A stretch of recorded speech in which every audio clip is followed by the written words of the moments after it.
আচ্ছা, জীবনে কোনোদিন কোনো রঙের প্রেমে পড়েছো? আমি পড়েছি। সারাদিন আমি কিভাবে ঘর গোছাই সেটাই আজকে তোমাদের সঙ্গে শেয়ার করব। ঠিক সকালবেলা যখন ঘুম থেকে উঠি, আমার রুমের অবস্থাটা আজকে কিছুটা এইরকমভাবে ছিল। পুরোটাই অগোছালো, সব কিছু এখন আমাকেই গোছাতে হবে। মুস্কান আমার কাছে শুয়েছিল, তাই দুটো লেপ, কারণ লেপ আমি শেয়ার করা একদমই পছন্দ করি না। তো ফার্স্টে আমি লেপগুলোকে সুন্দর করে ভাঁজ করে নিলাম। আসলে বিছানা যখন নোংরা থাকে তখন সমস্ত তুমি যাই কিছু ঘরের গোছানো রাখো না কেন, সবকিছুই কিন্তু অগোছালোই লাগে। তাই সবার ফার্স্টে সকালবেলায় উঠে আমি আমার বেডটা সবার আগে সেট করি। এটাই হচ্ছে আমার ফার্স্ট কাজ এবং ফেভারিট কাজ। যখন ছোট ছিলাম তখন শুধু মনে হতো যদি একটা আমার পিঙ্ক রুম থাকতো।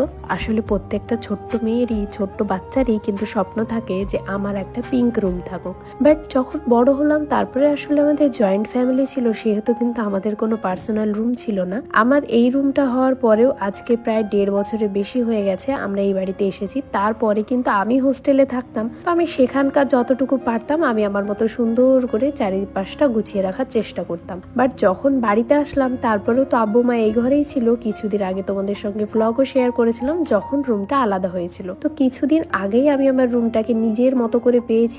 আর তারপরে আমার মনে হয় যে আমি আমার সবটুকু দিয়ে এই রুমটুকুকে সাজিয়ে তুলবো। আমার আসলে সেই ছোটবেলার পিঙ্ক রুমের স্বপ্নটা পূরণ হয়নি তো কি হয়েছে, এখন তো বড় হয়েছি। এখন আমার মনে হয় এখন যেহেতু আমার পার্পল কালার ফেভারিট, তাই আমি এই রংটার প্রেমে পড়ে গেছি। তাই আমার সব জিনিস মনে হয় যেন আমার ঘরে পার্পল থাকুক, পার্পল অ্যান্ড হোয়াইটের মধ্যে থাকুক। তো এখন সমস্ত কিছু যদি আমি হুট করে চেঞ্জ করতে চাই তাহলে তো সম্ভব নয়। তাই আমি যতটুকু পারি এখন বর্তমানে যে নতুন জিনিসগুলো কিনি আমি সমস্ত কিছু পার্পল বা হোয়াইটের মধ্যেই কেনার চেষ্টা করি। তাহলে আমার সব জিনিস আস্তে আস্তে পার্পল কালারের হয়ে যাবে। এই পিছনে দেখো না যে পর্দাটা লাগানো আছে, সেটা কিন্তু আমাদের একদম ডার্ক একটা ব্ল্যাক এর মধ্যেই ধরতে পারো। তো সেই কালারটা আমি এখন চেঞ্জ করব ভাবি, কিন্তু পর্দার এত পরিমাণে দাম।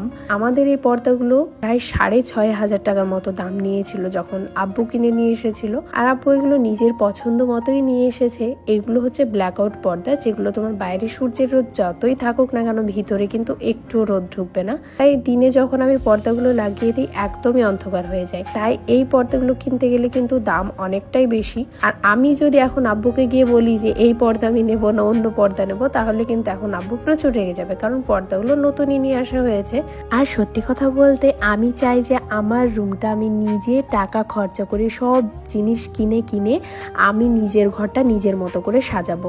আব্বুর সঙ্গে চাইলে হয়তো এক্ষুনি দিয়ে দেবে সমস্ত জিনিস, চাইলে আমি, আব্বু কোনোদিনই না করে না। আমি যদি বলি যে এটা আমার লাগবে মানে সেটা তখনই আব্বু এনে দেয়। কিন্তু আমার ইচ্ছে যে আমি নিজের ঘরটাকে একদম নিজের টাকা দিয়ে যতটুকু পারবো সুন্দর করে সাজাবো। আর এদিকে দেখো আমার ছোটবেলাকার ছবিটাও তোমাদেরকে দেখিয়ে দিলাম কেমন কিউট ছিলাম আমি তখন, দেখো একদম কুলুমুলু। তো যাই হোক, যেটা কথা বলছিলাম, আমি চাই আমার নিজের রুমটা নিজের মতো করে সাজিয়ে নিতে, নিজের টাকা দিয়ে সাজাতে। এবার আমাকে অনেকে বলে যে তোমার তো বিয়ে হয়ে যাবে, তুমি এই বাপের বাড়ি সাজিয়ে কি করবে? দেখো, স্বামীর বাড়িতে গিয়ে স্বামীর টাকা দিয়ে সমস্ত কিছু সাজানো সেটা একটা আলাদা ব্যাপার, বাট নিজের বাপের বাড়িতে নিজের নামে একটা রুম রেখে যাওয়া এটা কিন্তু সবার কপালে আসলে থাকে না। আমার বাড়িতে আমার আব্বু আমাকে এত শখ করে একটা রুম বানিয়ে দিয়েছে, সেটাকে আমি সাজাবো, নিজের টাকা দিয়ে সাজাবো, সেটা সম্পূর্ণ আমার পার্সোনাল ব্যাপার। আর ভবিষ্যতে যদি আমি আরো অনেক বেশি ইনকাম করি, আমি আরো অনেক বেশি এই ঘরের পিছনে ইনভেস্ট করব, কারণ এটা আমার ঘর, আমার শখের ঘর।